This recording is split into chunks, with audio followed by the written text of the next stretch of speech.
안녕하세요. 까다로운 남선생입니다. 오늘 삼성전자가 10% 이상 상승하면서 아주 강한 장대 양봉이 나왔는데 지금 이 양봉에 대해서 이해를 못 하시는 분들이 있어요. 물론 삼성전자가 10% 올랐으면 코스피는 말할 필요도 없겠죠. 엄청난 상승이 약세장에서 나왔는데 아니 지금 코로나로 사람들이 죽어나가고 있고 경제 성장률이 엄청 떨어진다. 지금 뭐 올림픽도 연기되고 나라 간 국경이 폐쇄되고 언제 잡힐지도 모르는데 갑자기 시장은 저점을 깨기는커녕 급반등을 하고 있습니다. 물론 떨어진 거에 비하면 급반등은 아니죠. 그래도 뭐 1500도 지지하기 힘들었던 코스피가 하루 사이에 뭐 1600을 넘어서는 아주 강한 흐름이 나왔습니다. 오늘은 또 개인들이 매도를 했기 때문에 개미가 이겼다고 보긴 어렵지만 그래도 그동안 누적으로 매수했던 물량이 있기 때문에 일단 제목을 이렇게 썼고요. 오늘 이 영상을 찍게 된 이유는 약세장에서 즐기는 랠리에 대해서 좀 말씀을 드리려고 합니다.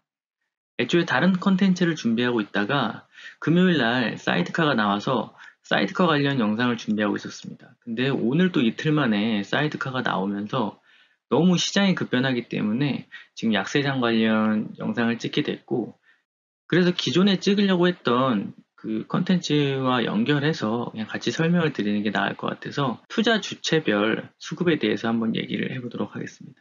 주가가 2000을 깨고 지금 1439까지 수직 낙하하는 동안 개인들이 엄청나게 삽니다. 3월 9일 이전에도 물론 사긴 사지만 3월 9일부터 공격적으로 뭐 1조 2천억 1조 뭐 이런 식으로 계속 사기 시작하면서 굉장히 공격적인 매수 형태를 보입니다. 이 기간 동안 외국인들은 정말 무섭게 팔고 있죠. 기관들은 뭐 연기금이 계속 꾸준히 들어오면서 주가 방어에 나서는 모습인데 언제나 연기금은 구원투수로 등장을 했기 때문에 뭐 특별히 중요한 사항은 아니고 외국인이 이렇게 팔고 있는데 개인은 이렇게 사고 있는데 주가가 과연 반등할 수 있을까? 더 떨어지진 않을까? 뭐 이런 생각 하시는 분들이 많은 것 같아요. 오늘 상승은 개인이 매도하면서 나왔기 때문에 시장 참가자들이 이제 완전한 바닥이 나왔다 이렇게 착각을 할 수 있는데 결국 우리가 살고 있는 지금 시대는 예전처럼 개인이 팔면 오르고 개인이 사면 떨어지는 그런 시장은 아니라는 것을 분명히 말씀을 드립니다. 그럼 왜 이렇게 외국인이 팔고 있냐?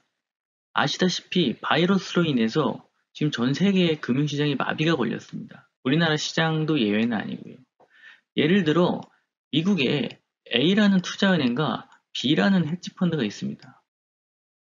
이들이 미국의 50%,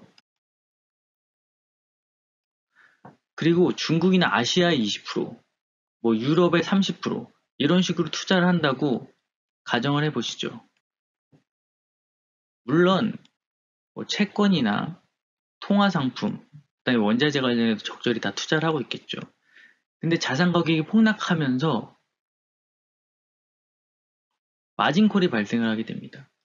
그러니까 이 AB가 주력으로 하고 있는 미국 상품에 추가 증가금이 발생하기 시작해요. 미국이 지금 30% 이상 하락하면서 굉장히 많은 자산들이 폭락을 했고 결국 이 모든 투자는 레버리지를 일으키는 투자이기 때문에 유지 증가금이라는 게 있습니다. 적은 금액으로 투자는 가능하지만 유지를 하려면 유지 증가금을 충족시켜야 돼요. 이 유지 증가금을 충족시키지 않으면 특정 시점에 마진콜이 발생합니다. 그래서 이 투자은행과 헤지펀드는 당연히 다른 자산을 팔아서 이 증거금을 납입해야 됩니다. 물론 달러로요. 뭐 100% 달러는 아니겠지만 대부분의 금융거래가 달러로 이루어지기 때문에 달러를 가지고 이 유지증거금을 메꾸려고 할 겁니다. 그러면 자신들이 가장 주력으로 삼았던 상품에 마진콜을 방지하고자 그냥 뭐 돈 되는 건 다 파는 거예요. 그래서 지금 미국이 제로금리로 간다고 했을 때 달러 가치가 하락하고 금값이 상승해야 기본적으로 맞는데 금도 하락하고 있죠. 채권도 하락하고 있고 뭐 이런 거는 자산은 다 갖다 판다 이렇게 보시면 되고 그래서 결국 이 외국인들이 한국의 펀더멘탈 기업 가치가 훼손돼서 파는 게 아니라, 물론 경제 지표가 안 좋아지고 기업들이 약간의 피해는 입을 수 있지만, 이렇게 뭐 투매가 나올 정도로 한국 기업들의 펀더멘탈이 나빠진 게 아닌데 왜 이렇게 내다 파나 걱정하실 수 있는데, 단순히 한국의 문제가 아니기 때문에 그건 크게 염려하지 않으셔도 될 것 같습니다. 결국 나중에 미국 주식이 다시 반등을 하고 이 투자자들, 뭐 투자은행이나 헤지펀드나 연기금이나 뭐 이런 투자 주체들이 자신의 주력 상품이 안정화가 되면 결국 아시아에도 투자를 하고 유럽에도 투자를 하고 다른 투자 수단에 다시 돈을 유입할 겁니다. 물론 한국 시장도 굉장히 많은 금액을 갖고 있잖아요. 그분의 일정 부분을 판 것이고, 나중에 외인들이 돌아왔을 때 뭐 이 정도 하락폭은 금방 만회할 수 있을 걸로 보입니다. 예를 들어서 다시 한국 증시에 자금을 투자한다 했을 때 지금 이 아래서 발생한 이 스마트머니들 계속 샀던 거는 며칠이면 다 털려요. 그냥 뭐 외인들이 마음만 먹고 올리면 개인들 뭐 장기 투자로 들어갔다고 생각하는 이런 스마트머니들 거의 한 7, 80%는 그냥 적당히 먹고 나옵니다. 왜냐면 그간 스트레스를 받았고 다시 바닥을 확인하고 들어가야지 하는 그 안전 회피 심리가 강하기 때문에 결국 여기서 다 털고 나와요. 물량을 바로 끌어올리면 물량을 다시 다 받을 수 있다고 생각하기 때문에 지금은 그런 지수 상관없이 내다 판다고 보시면 될 것 같아요.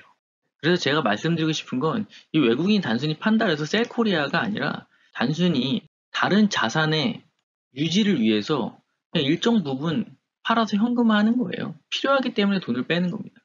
그래서 크게 걱정할 필요는 없고요. 이런 투자 주체별 동향으로 어떤 시장의 바닥이나 흐름을 파악하시는 분들에게 한 가지 말씀드리고 싶은 건 이게 코스피 매수 사이드카가 2011년 12월 1일 날 발생을 하고 그리고 2020년 지금 3월에 발생을 했죠. 이때 당시 보시면 11년 12월 1일이네요. 개인이 무려 1조 6,800억을 팔아 제낍니다. 외국인은 6천억, 기관은 1조 사면서 완전히 쌍끌이를 하죠. 외국이랑 기관이. 개인이 완전 다 털립니다.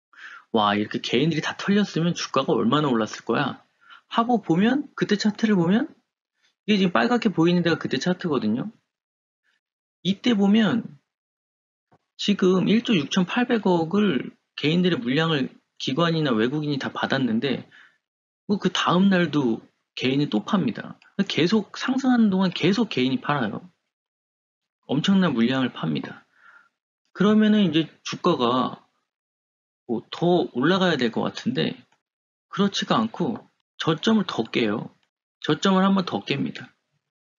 추가 상승이 나올 것 같았는데 다시 저점을 확인하는 거예요.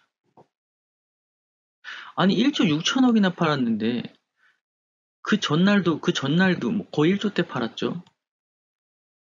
이렇게 팔았는데 다시 올라갑니다. 국내 투자자도 유럽에 투자하고 미국에 투자하고 지금 24시간 금융이 일어나고 있는 이 시대에서 단순히 외국인이 팔았다, 개인이 샀다 이런 걸로 시장의 저점이나 고점을 판단하는 건 별로 추천드리지 않습니다. 그리고 이제 말씀드릴 게 하락장 랠리에 관한 얘기인데요. 이 보시는 차트가 S&P 500 2000년도와 2007년도 차트입니다. S&P 500 2000년도부터 보시죠. 2000년도 3월부터 2002년 9월까지 무려 거의 50% 가까운 급락을 하게 됩니다. S&P가요. 이때 당시 보시면 중간중간에 이런 랠리들이 나와요. 랠리라는 건 이제 상승을 한다는 얘기인데 이런 50%의 하락장에서도 중간중간 굉장히 큰 상승이 나온다. 지금 12%, 7%, 8%, 19%도 있고요. 20%도 있죠. 이런 중간중간에 약세장 랠리들이 나옵니다. 2007년도도 마찬가지예요. 2007년도도 2007년 10월부터 2009년 2월까지 뭐 엄청난 하락이죠. 60%, 70% 하락을 했는데 중간중간 뭐 7%, 12%, 11%, 24%도 나오고요. 바닥에서 가장 강하게 나왔겠죠. 그래서 아래는 S&P 2007년도 차트를 한번 가져와 봤습니다. 이 1560에서 이게 700까지 가는 동안 중간중간 이런 상승 랠리가 나와요.